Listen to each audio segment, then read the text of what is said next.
अस्सलामुअलैकुम फ्रेंड्स, मेरा नाम हैदर अली है और आप देख रहे हैं मेरा YouTube channel Haider Ali lectures.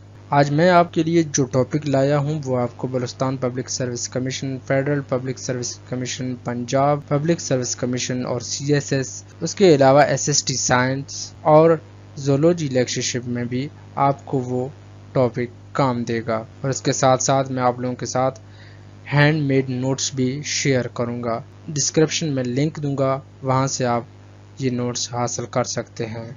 लेकिन उनमें एक कोड लगा होगा जिसके लिए आपने मेरे पूरे लेक्चर्स को सुनना होगा। उनको बहुत जगह पे काम देगा, उसको और सर्च करने की ज़रूरत नहीं होगी। ठीक है, तो चलें हम चलते हैं अपने टॉपिक की तरफ। पहले हम सेल वॉल के स्ट्रक्चर के बारे में कुछ चीज़ें पढ़ेंगे, उसके बारे में सेल वॉल क्या है ये जानने की कोशिश करेंगे। फिर हम प्लांट सेल वॉल्स के ऊपर बात करेंगे। फिर प्लांट्स के सेल वॉल्स के लेयर्स जो होते हैं उनके ऊपर हम बात करेंगे। फिर फंगल सेल वॉल्स के ऊपर बात करेंगे और बैक्टीरियल सेल्स वॉल्स की बात करेंगे।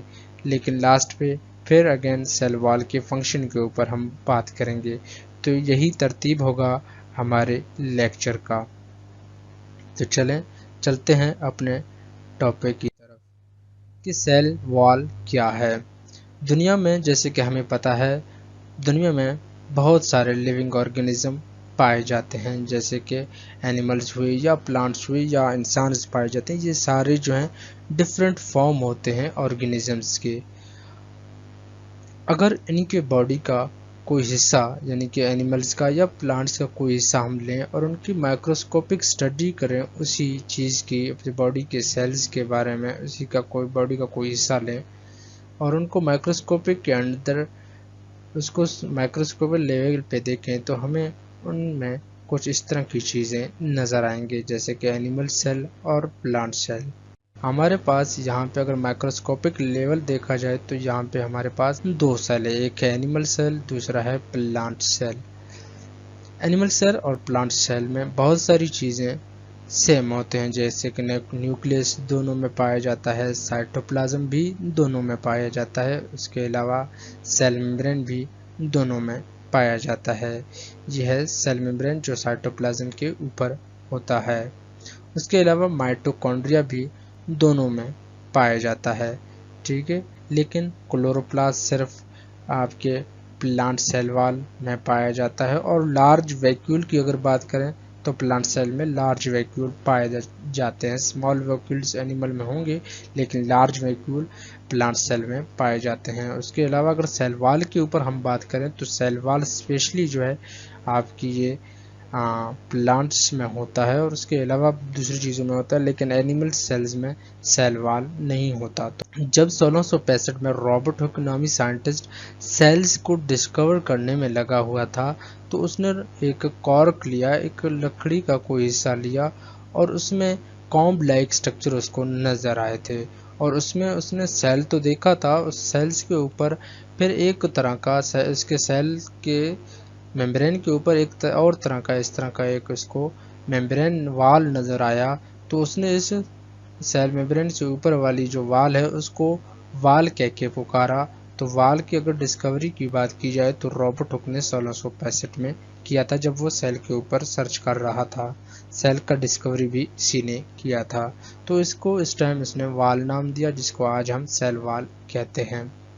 अगर इसकी लोकेशन की बात की जाए तो ये सेल मेम्ब्रेन जो है इसके बिल्कुल ऊपर पाया जाता है और ये एक नॉन लिविंग है, मतलब इसमें लिविंग वाली कोई खासियत नहीं है, करेक्टर नहीं है, एक नॉन लिविंग है। ठीक है, और स्ट्रॉन्ग कंपोनेंट है, मजबूत है। उसके अलावा मैंने आपको जैसे बताया था कि ये एनिमल सेल्स में नहीं पाया जाता। ज़्यादातर आपकी ये प्लांट सेल, फंजाई, बैक्टीरिया, अल्जा और सम आर्चियो यानी कि बैक्टीरिया लाइक चीज़ों में ये पाया जाता है। इसका काम अगर देखा जाए तो ये सेल्स को शेप, प्रोटेक्शन और सपोर्ट मुहैया करता है। प्रोटोप्लाज्म को एक तरह का ये सपोर्ट कर रहा है सेल्स के अंदर वाले मटेरियल का। उसके अलावा ये अगर देखा जाए तो जो सेल वॉल है वो टफ और फ्लेक्सिबल होता है, लेकिन कुछ ऐसी सेल्स होंगे जिनका लेयर रिजिड होता है। सेल वॉल रिजिड होता है, सख्त नज़र आ रहा होता है।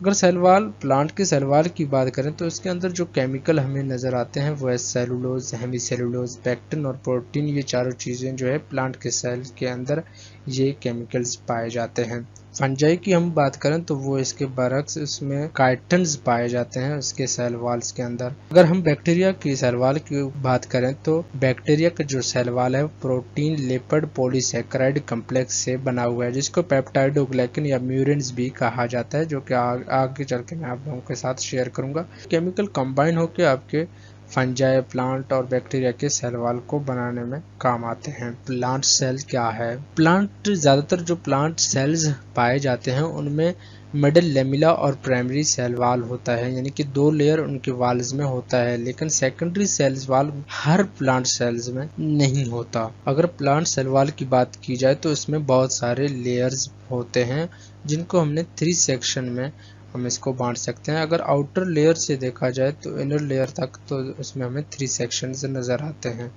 प्लांट सेल वॉल्स कि अगर हम केमिकली अगर देख लें तो इसके अंदर बहुत डिफरेंट वैरायटी ऑफ केमिकल्स यानी कि इसमें पाए जाते हैं। आउटर लेयर जो होता है आपके प्लांट की सेल वॉल का, उसको हम प्राइमरी वॉल कहते हैं, और उसमें ज्यादातर आपके सेल्यूलोज जो है पाया जाता है, यानी कि मोस्ट कॉमन केमिकल्स की अगर बात की जाए प्राइमरी वॉल में तो वो सेलुलोज है। कुछ प्लांट्स में यह है, जैसे कि जाइलम एक सेल है, उसमें ये होगा कि उसमें सेकेंडरी सेल वॉल होता है inner side of the primary wall, यानी कि प्राइमरी वॉल के अंदर जो है सेकेंडरी वॉल होता है। प्लांट सेल वॉल थिक होता है, मोटा होता है, इसकी वजह यह है कि अंदर लिग्निन भी होता है और उसके अलावा दूसरे केमिकल्स भी इसमें सेल वॉल्स के अंदर होते हैं। उसके अलावा सेल्स वॉल्स में छोटे छोटे सुराख यानी कि पोर्स नजर आएंगे आपको, अगर आप उसमें तहकीक करेंगे तो उन पोर्स को, जो वो पोर्स होते हैं और वो पोर्स कनेक्ट होते हैं साइटोप्लाज्म के साथ, और उन्हीं पोर्स को जो सेल वॉल में होता है उन पोर्स को प्लाज्मोडेस्माटा कहते हैं। अगर आपने अभी तक मेरे YouTube चैनल को सब्सक्राइब नहीं किया तो मजीद इस तरह की अच्छी हुई लेक्चर को सुनने के लिए हमारे YouTube चैनल को सब्सक्राइब करें और बेल आइकन को ज़रूर दबाएं। यहाँ पे मैं आप लोगों को एक स्ट्रक्चर बताता चलूँ। ये जो सेल है ये एक प्लांट का सेल है। इस प्लांट सेल पे अगर आप गौर करें तो ये जो लेयर आपको नज़र आ रहा है जो साइटोप्लाज्म से इस तरफ पहली जो लेयर है, इसको कहते हैं प्लाज्मा मेम्ब्रेन। उसके ऊपर एक और 2 लेयर नज़र आई, एक ये लेयर है और उसके अलावा एक दूसरी ब्लैक लेयर जा रही है, साइड से ब्लैक नज़र आ रही है। एक ये लेयर है जिसको हम प्राइमरी सेल वॉल कहते हैं और इसको दूसरे को हम मिडिल लेमिला कहते हैं। प्राइमरी सेल वॉल और मिडिल लेमिला ये मोस्टली सेल्स में दोनों होते हैं, प्राइमरी सेल वॉल और middle lamella. Secondary cell wall जो मैंने आपको बताया था कुछ सेल में, जो जैसे कि जाइलम का एग्जांपल दिया, उनमें होता है। ठीक है, तो ये स्ट्रक्चर है, आप समझ लें। सेल मेम्ब्रेन के ऊपर एक मेम्ब्रेन है जिसको हम सेल वॉल कहते हैं। मेम्ब्रेन नहीं कहेंगे, एक वॉल है जिसको हम सेल वॉल कहते हैं। अगर लेयर की बात करें तो उससे पहले अगर ये समझ लें तो आपके लिए लेयर्स को समझना और भी आसान होगा। ये हमने कुछ हिस्सा लिया हुआ है, जहाँ पे हमें नज़र आ रहा है ये एक प्लांट का थोड़ा सा हिस्सा है जिसमें हमें डिफरेंट सेल्स नज़र आ रहे हैं। ये एक ब्लू आपको लाइन नज़र आ रही है, इसको सेल मेम्ब्रेन कहते हैं और इसी से आपका जो है सेल वजूद आता है। सेल से ऊपर जो होता है ये जो ग्रीन होता है सेल मेम्ब्रेन के बाहर, इसको सेकेंडरी वॉल कहते हैं, जो कि प्लांट के कुछ सेल्स में होता है। और इसके अलावा ये जो इसके ग्रीन के ऊपर जो होगा इसको हम कहेंगे प्राइमरी वॉल। ठीक है, प्राइमरी वॉल इसको कहेंगे। इसके अंदर होता है सेकेंडरी वॉल, फिर सेल मेम्ब्रेन। लेकिन इनके बीचों बीच ये जो ब्लैक हमें नजर आ रहे हैं, जितने भी सेल्स हैं उनके बीचों बीच हमें दो, यानी कि अगर प्राइमरी वॉल, दो अलग सेल का प्राइमरी वॉल के बीच में जो है मिडिल लेमिला आता है, दो अलग सेल्स को जुदा करता है। ये जो आपको ब्लैक नज़र आ रहा है या ब्राउन नज़र आ रहा है ये मिडिल लेमिला है। उसके बाद जो होगा वो प्राइमरी वाल होगा, फिर होगा सेकेंडरी वाल। जितने फिर सेकेंडरी वाल के बाद जितने भी वाल ज़्यादा होते जाएंगे फिर उसको हम इस तरतीब देंगे, सेकेंडरी वाल 1, सेकेंडरी वाल 2, सेकेंडरी वाल 3, इस तरह नाम देते जाएंगे। और बिल्कुल बीच में जो चीज़ बचेगी उसको हम ल्यूमेन कहते हैं। प्राइमरी सेल वॉल की कंपोजिशन की अगर बात की जाए तो जिस तरह मैंने कहा कि 3 लेयर के सेल वॉल में 3 लेयर होते हैं, primary wall, middle wall, middle lamella भी इसको कहते हैं, और इसके अलावा सेकेंडरी वॉल इसको कहते हैं, सेकेंडरी सेल वॉल। ठीक है, प्राइमरी सेल वॉल और मिडिल लेमिला ये मोस्टली सेल्स में होता है और जाइलम प्लांट्स के कुछ सेल्स में होता है। अगर हम इसकी बात करें तो ये क्या है, एक्चुअली एक ट्रू सेल वॉल है और ये जो है न्यूली ग्रोइंग सेल्स में पाया जाता है।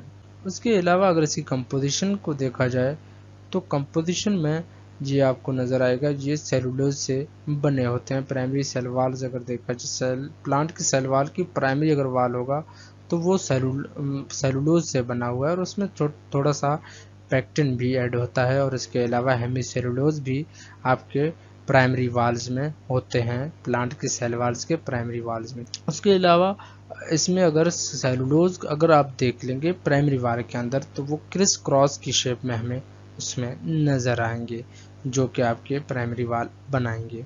मिडिल लैमेला की अगर बात की जाए तो ये पहला वो लेयर है जो दो प्राइमरी लेयर्स यानी कि दो जो नेबर सेल्स होंगे उनके जो प्राइमरी वाल हो, प्राइमरी वाल एक सेल का और दूसरे सेल का, एक सेल का और दूसरे सेल्स के प्राइमरी वाल के दरमियान ये जो ब्लैक हमें नज़र आ रहा है, ठीक है, ये जो ब्लैक हमें नज़र आ रहा है यहाँ पे, ठीक है, इसको मिडिल लैमेला कहा जाता है, जो कि दो नेबर सेल्स के दरमियान मतलब होता है। और इसके अलावा इसको हम आउटर सेल वाल लेयर भी कहते हैं।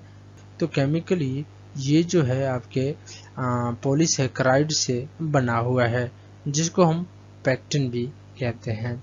सेकेंडरी सेल वॉल की अगर बात की जाए तो ये लेयर प्राइमरी सेल वॉल और प्लाज्मा मेम्ब्रेन के दरमियान पाया जाता है। ये है प्राइमरी सेल वॉल, ठीक है, और ये ब्लू कलर का जो चीज़, ब्लू कलर वाली जो चीज़ हमें नज़र आ रही है यहाँ पे, ठीक है, यहाँ पे से अंदर वाले हिस्से में, ठीक है, ये वाली, ठीक है, इससे और ये ऊपर वाली ये, ठीक है, ये ब्लू वाली, इन दोनों के बीच में जो ग्रीन नुमा चीज़ हमें नज़र आ रही है, ठीक है, इसको हम कहते हैं secondary wall.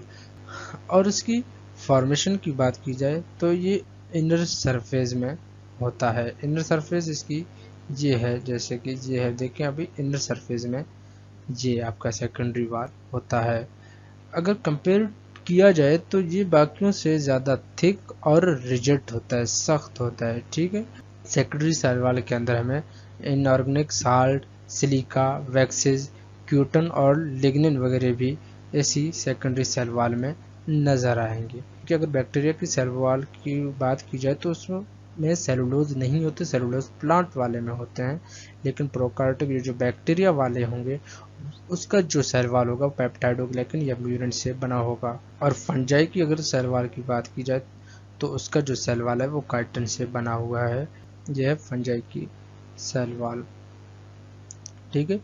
Fungi cell wall के ऊपर अगर हम नज़र दौड़ाएं तो यहाँ पे ये सेल मेम्ब्रेन है, इसके ऊपर एक वॉल है, ठीक है, सेल मेम्ब्रेन है, उसके ऊपर एक वॉल है जिसको हम सेल वॉल कहते हैं। सेल वॉल की अगर स्ट्रक्चर देखें, यहाँ पे जो भी चीज़ें हमें नज़र आ रही हैं, ये जो चीज़ें हमें नज़र आ रही हैं इसको क्या कहते हैं, ये बना हुआ है फॉस्फोलिपिड बाइलेयर, यानी कि सेल मेम्ब्रेन है। और सेल मेम्ब्रेन के ऊपर जो चीज़ें हमें नज़र आती हैं उसको क्यूटिन कहा जाता है, जो कि रेड कलर के होते हैं। ये जो है रेड कलर की जो चीज़ें हमें नज़र आती हैं, ठीक है, इनको क्यूटिन कहा जाता है। इसके अलावा अगर बात की जाए तो यहाँ पे कुछ हमें चीज़ें नज़र आएंगी, इनको हम कहेंगे मोनोप्रोटीन या मैनोप्रोटीन कहेंगे, ठीक है। मैनोप्रोटीन फंजाई के अंदर होते हैं, जी आगे मैं चल के आपको बताऊंगा। तो आपने याद करना है कि फंजाई में ये आपकी काइटिन भी होता है, ग्लूकागॉन भी होता है और प्रोटीन्स भी होते हैं फंजाई के सेल वॉल्स के अंदर। अगर इसकी हम सेल वॉल की बात करें तो इसके सेल वॉल काइटिन से बना हुआ है, एक तो मैंने आपको ये अभी बताया, ठीक है। दूसरा मैंने आपको कहा कि ये ग्लूकोकान से बना हुआ है, तीसरा ये प्रोटीन से बना हुआ है, ठीक है। ये तीनों बातें मैंने कही थी। तो अगर इसमें देखें तो ये जो आपको नज़र आ रहा है ये काइटिन, ये पॉलीमर है, यानी कि बहुत छोटे छोटे चीज़ें मिलेंगे, मोनोमर मिलेंगे तो पॉलीमर बनेगा। ये एक पॉलीमर है काइटिन, ठीक है।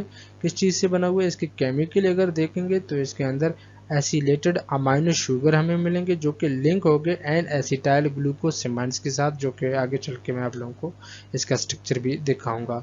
दूसरा है ग्लूकैन, ठीक है। इसके अंदर ये जो है पॉलीमर है ग्लूकोज का, यानी कि मोनोसेक्राइड्स आपस में मिले तो पॉलीसेक्राइड बनता है, तो ये ग्लूकोज के मोनोसैकेराइड्स आपस में मिलेंगे तो पॉलीसैकेराइड जो बनेगा तो ये ग्लूकेन्स बनाएगा। तो ये ग्लूकेन्स काइटन्स और प्रोटीन्स मिलेंगे तो फंगल सेल बनता है। असल में ये जो दो चीज़ें हैं जो आपको नज़र आ रही हैं, ठीक है, एक है ग्लूकागॉन, दूसरा है काइटन। ये दोनों जो है आपके यहाँ पे देख लें, ये प्राइमरी सेल वाल्स में, यानी कि प्राइमरी सेल वाल जो होता है फंगल का, उसके कंपोनेंट हैं ये दोनों। अगर प्रोटीन की बात की जाए तो प्रोटीन जो है कंपोनेंट है फंगल के सेकेंडरी वाल का। सेकेंडरी जो वाल का जो केमिकल है वो प्रोटीन होता है। काइटिन की बात करते हैं। फंगल जैसे आपने पढ़ा होगा तो बहुत से फंगल की कैटेगरी हैं, एस्कोमाइकोटा, बेसिडोमाइकोटा और जाइगोमाइकोटा के ऊपर हम बात करेंगे, उनके सेल्स वाल्स के ऊपर बात करेंगे। एस्कोमाइकोटा या बेसिडोमाइकोटा ये एक पॉलीमर्स हैं जो कि मेनली अनब्रांच चेन इनके साथ अटैच होते हैं, जैसे कि बीटा 1,4 यानी कि कार्बन 1 से बीटा, कार्बन 4 से 1 और 4 पे लिंक्ड होगा एन एसिटाइल ग्लूकोसेमाइंस के साथ। चले मैं आपको बताता हूँ, ये है एन एसिटाइल ग्लूकोसेमाइन और ये है इसका पॉलीमर। यानी कि इस तरह के बहुत सारी चीज़ें मिलेंगे तो इस तरह का एक पॉलीमर्स बनेगा। ये अभी बनेंगे किस तरह के, एसिटाइल ग्लूकोसेमाइंस के साथ 1 कार्बन और 4 कार्बन के साथ कोई और इसी तरह का चीज़ अटैच होगा तो इसका क्या बनता जाएगा, पॉलीमर बनेगा, जो कि एसाइकोमाइकोटा और बेसिडोमाइकोटा का जो सेल वाल है, इसकी जो काइटन है, सेल वाल का जो काइटन केमिकल है वो इस चीज़ से इस तरह बनता है। एन एसिटाइल ग्लूकोसेमाइन पॉलीमर बनती जाएगी जो कि काइटन कहलाएगी। लेकिन अटैचमेंट 1,4 कैसे होगा ये आपको मैं समझा देता हूँ। यहाँ पे अगर आप देख लें तो यहाँ पे ऑक्सीजन के साथ ये बॉन्डिंग कर रहा है। यहाँ से अगर ये कार्बन 1 है, ये 2, ये 3, ये 4, यानी कि 1 और 4 के साथ इसका एन एसिटाइल ग्लाइकोसेमाइन के साथ बॉन्डिंग होता है। बिल्कुल इसी तरह से 1, 2, 3, 4, इसी तरह 1, 4 के साथ ये एन एसिटाइल ग्लूकोसेमाइन इसके साथ अटैच होते जाएंगे तो फिर मोनोमर से पॉलीमर बनेगा। तो ये इसी तरह जो है काइटन जो है एस्कोमाइकोटा बेसिडोमाइकोटा के काइटन इस तरह बन जाता है। अब बात करते हैं जाइगोमाइकोटा की। अगर हम बात करें तो उसके अंदर पॉली B14 यानी कि कार्बन 1 और 4 के साथ इसी तरह लिंक होते जाएंगे एन एसिटाइल ग्लूकोसेमाइन जो कि काइटोसैन बनाएंगे। उनके देखें इसमें आप कहेंगे कि इसके अंदर भी यही चीज़ है, ठीक है, एन एसिटाइल ग्लूकोसेमाइन, इसके अंदर भी एन एसिटाइल ग्लूकोसेमाइन है, ये भी बीटा 1,4 है, ये भी बीटा, लेकिन ये काइटन है और ये भी है आप कहेंगे काइटोसाइन है। चलो मैं आपको फ़र्क समझा देता हूँ। अगर यहाँ पे आप देखें तो CH2O हमें H नज़र आ रहा है, तो यहाँ पे भी CH2OH नज़र आ रहा है, तो इसमें CH2OH है और इसमें अगर देखें NHCOCH3 इसमें, यानी कि एक अगर मोनोमर हम लेंगे, जहाँ एक मोनोमर इसको कहते हैं, अभी एक फिर दूसरा आएगा तो पॉली बनेगा, ठीक है, इसी तरह पॉली बनेगा। तो इसमें हमें जो है ये CH2OH नज़र आ रहा है, CH2OH नज़र आ रहा है, NHCOCH3 NHCOCH3 नज़र आ रहा है।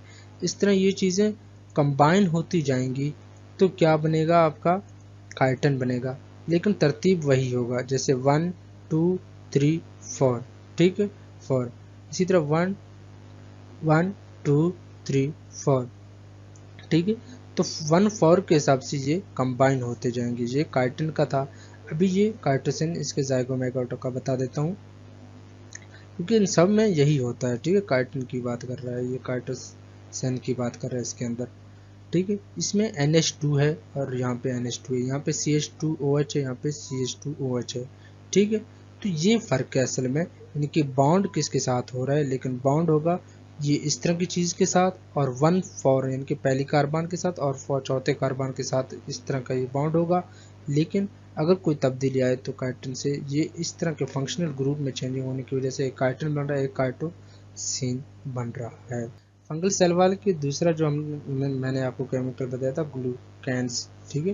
ग्लूकोन्स एक तरह का ग्लूकोज का पॉलीमर है, ठीक है। ग्लूकोज के मोनोमर्स मिलेंगे, ग्लूकेन्स बनेगा, उसके अंदर बीटा ग्लूकेन्स और मतलब ग्लूकोन जो लिंक होता है बीटा 1,4 और बीटा 1,6 के साथ। बीटा यानी कि कार्बन 1 और 3 के साथ बीटा ग्लूकॉन्स अटैच होंगे, फिर 1,6 के साथ अटैच होंगे। इस तरह ये अटैच होते जाएंगे, मोनोमर से पॉली बनेगा और 1,6 ग्लूकेन्स, यहाँ पे अटैचमेंट है 1,6 के साथ बीटा ग्लूकेन्स, ठीक है। फिर यहाँ पे बीटा ग्लूकेन्स 1,3 के साथ अटैच है, ठीक है। ये इनकी कुछ चीज़ें हैं जो अटैच आपको नज़र आती रहेंगी। ये डिफरेंट है, ये ऊपर वाली है और ये इसके नीचे वाली है। ये फंगल सेल वाल है, ठीक है। ये काइटिन है रेड वाले, और ये जो है आपके प्लाज्मा मेम्ब्रेन है, फॉस्फोलिपिड बाइलेयर और फंगल सेल वाल मेम्ब्रेन, ठीक है। बीटा 1,3 ग्लूकोन सिंथेसाइज यहाँ पे हो रहा है। तो इसी तरह के ग्लूकॉन्स का जो है अगर अल्फ़ा भी हम रख सकते हैं, तो यहाँ पे अल्फ़ा 1,6 ग्लूकॉन, अल्फ़ा 1,4 होगा, अल्फ़ा होगा तो 1,4 होगा, फिर 1,3 होगा, ठीक है। यही फ़र्क होगा, लेकिन केमिकली अगर स्ट्रक्चर देखा जाए तो ग्लूकेन्स का इस तरह बनता है। फंगल सेल वॉल में जो तीसरा था वो था प्रोटीन। प्रोटीन असल में आपको पता है कि ये एंजाइम बनाने में काम आते हैं।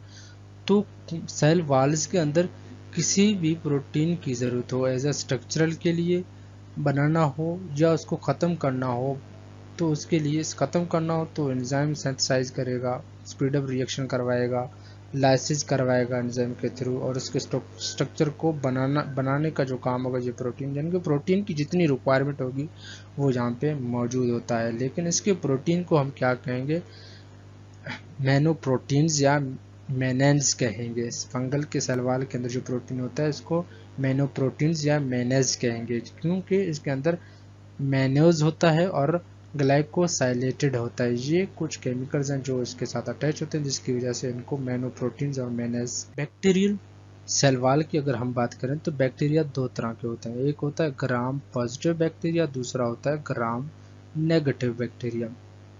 ग्राम पॉजिटिव बैक्टीरिया में पेप्टाइडोग्लाइकन अगर आप देख लें तो हमें लार्ज नज़र आता है, जबकि ग्राम नेगेटिव में हमें ये पेप्टाइडोग्लाइकन छोटा नज़र आता है, यानी कि कम नज़र आता है, ठीक है।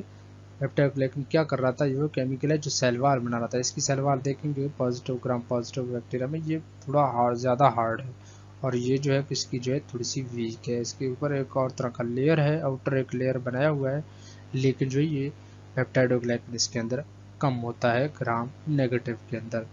अगर ग्राम पॉजिटिव देखें तो इसके अंदर टेक्विक एसिड्स होते हैं, ठीक है, जबकि आपकी ग्राम नेगेटिव के अंदर ये देख लें लाइपोप्रोटीन्स होते हैं। और यहाँ पे ये इस तरह की चीज़ें हैं, टेक्विक एसिड ग्राम पॉजिटिव के अंदर और ग्राम नेगेटिव के अंदर ये चीज़ें हैं, ठीक है। इसको कहते हैं लाइपोप्रोटीन्स वगैरह इसमें होते हैं। और इसी तरह ग्राम पॉजिटिव की अगर हम बात कर लें तो इसके अंदर लाइपोटोइक एसिड होते हैं, इनके टोइक एसिड या लाइपोटोइक एसिड ये ग्राम पॉजिटिव बैक्टीरिया में होते हैं। लाइपोटोइक एसिड ये है, ठीक है, ये टोइक एसिड, ये लाइपोटोइक एसिड, ठीक है, जो कि ग्राम पॉजिटिव बैक्टीरिया में होते हैं। और ग्राम नेगेटिव बैक्टीरिया की अगर बात की जाए तो इसके अंदर LPS यानी कि लाइपोपोलीसैकेराइड्स होते हैं, ये वाले, ठीक है, इसको लाइपोपोलीसैकेराइड्स कहा जाता है, ठीक है। तो असल में फ़र्क क्या है, ग्राम पॉजिटिव में पेप्टाइडोग्लाइकन ज़्यादा लार्ज होता है, इसमें ग्राम नेगेटिव में छोटा होता है। इसमें टेक्विक एसिड होता है और लाइपोटोइक टेक्विक एसिड होता है, लेकिन ग्राम नेगेटिव में लाइपोप्रोटीन और लाइपोपोलीसैकेराइड एसिड्स वगैरह।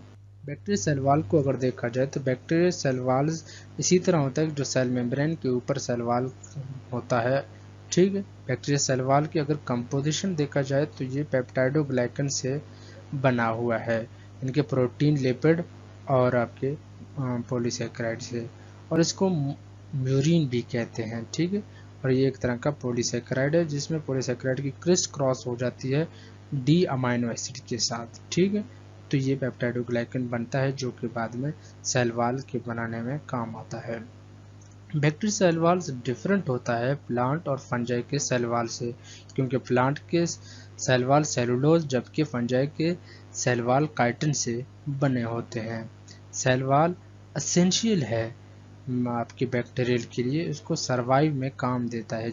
एल्फॉर्म बैक्टीरिया हम लेबोरेटरी में बना सकते हैं, लेकिन फिर भी उनमें सेल वॉल नहीं होता, यानी कि सेल वॉल नहीं बनता। तो नेचुरली सेल वॉल बैक्टीरिया में होता है, अगर आर्टिफिशियली कोई बनाएंगे तो उसमें सेल वॉल नहीं बनता। एक और चीज़ आपने नोट करनी है कि ग्राम पॉजिटिव और ग्राम नेगेटिव बैक्टीरिया की, जिस तरह मैंने आपको पहले बताया था, ये ग्राम पॉजिटिव थिकर होता है इसकी वजह से, क्योंकि इसके अंदर पेप्टाइडोग्लाइकन जो था वो ज़्यादा था ग्राम पॉजिटिव के अंदर, ठीक है। इसकी वजह से मजबूत भी ग्राम पॉजिटिव वाला है। अगर सेल वॉल की फंक्शन की बात करें सपोर्ट हमें प्रोवाइड करता है मैकेनिकल स्ट्रेंथ में, ठीक है। It also control the direction of cell growth, cell growth की जो डायरेक्शन है उसको भी ये सेल वॉल यानी कि सपोर्ट करता है। टर्गल प्रेशर, ये एक प्रेशर है, ठीक है। Turgor pressure is the force exert against the cell wall as the content of the cell push the plasma membrane against the cell wall. तो सेल वॉल क्या करता है, एक्चुअली जो है प्लाज्मा मेम्ब्रेन को अटैच करता है, उस पर फोर्स कर लगाता है। लेकिन जब एक कंडीशन है कि सेल के अंदर पानी या कोई भी चीज़ मवाद ज़्यादा हो जाती है तो सेल क्या करेगा, सेल मेम्ब्रेन को पुश करेगा और सेल मेम्ब्रेन सेल वॉल को पुश करेगा, जिसकी वजह से एक प्रेशर क्रिएट होगा। इस प्रेशर को हम टर्गल प्रेशर कहेंगे। ये प्रेशर जो है एक्चुअली हेल्प करता है सेल वॉल की वजह से, उसको बहुत रिजिड बनाता है, उसको हार्ड बनाता है, इरेक्ट बनाता है। इसी की वजह से अगर ये ज़्यादा हो जाए तो सेल रैप्चर भी हो जाते हैं। और इसके अलावा ये क्या करता है, सेल वॉल जो है रेगुलेट करता है सेल की ग्रोथ को। ये सिग्नल सेंड करता है सेल की तरफ कि अभी डिवाइड होना है या ग्रो करना है, तो ये काम सेल वॉल का है। और ये डिफ्यूजन में भी काम देता है सेल वॉल। इसके ऊपर मैंने आपको कहा था कि सेल वॉल के ऊपर पोर्स होते हैं जिनको हम प्लाज्मोडेस्माटा कहते हैं। वो पोर्स किस वजह से होते हैं कि अगर कोई चीज़ जिसको अंदर आनी है तो वो अंदर इजीली आ सकेगा सेल के अंदर, अगर किसी चीज़ को सेल से बाहर जाना है तो वही पोर्स को फॉलो करते हुए वो बाहर जाएगा। उसके अलावा अगर बात की जाए तो सेल वॉल कम्युनिकेशन में भी काम आता है। ये क्या करता है, cell communicate with one another via plasmodesmata. जिस तरह जो मैंने आपको कहा कि चैनल्स, पोर्स वगैरह होते हैं जो मॉलिक्यूल्स को अलो करेंगे कि वो अंदर आ जाए, एक सेल से दूसरे सेल्स में मतलब जो है कम्युनिकेशन करवाएंगे, जिस चीज़ों को शेयर करने में भी मतलब ये एक से दूसरे तीसरे चौथे इस तरह सेल्स जो चीज़ें शेयर करेंगे तो उसमें भी ये कम्युनिकेशन में काम देता है, किस चीज़ें शेयरिंग करने में भी मदद देता है। उसके अलावा सेल वॉल प्रोटेक्शन करता है सेल्स की, ठीक है। ये सेल वॉल जिसमें होता है तो उसकी प्रोटेक्शन भी एक तरह से कर रहा है, एक बैरियर का काम करेगा। अगर सेल्स के ऊपर कोई वायरस अटैक कर रहा है या कोई पैथोजेनिक या फॉरेन कोई पार्टिकल इसके ऊपर एक्ट कर रहा है या इंटर होने की कोशिश कर रहा है तो ये उसको सेल वॉल क्या करेगा, उसको रोकेगा। और इसके अलावा ये जो अंदर वाला पानी है वो बाहर नहीं जाता इसी सेल वॉल की वजह से। मज़ीद इस तरह की इंफॉर्मेटिव वीडियो को देखने के लिए हमारे चैनल को सब्सक्राइब करें और बेल आइकन को दबाएं और इसे अपने दोस्तों के साथ शेयर करना मत भूलें। मैं मिलूंगा आपसे इस तरह की एक और वीडियो के साथ, तब तक अपना बहुत ज़्यादा ख्याल रखिएगा। अल्लाह हाफ़िज़।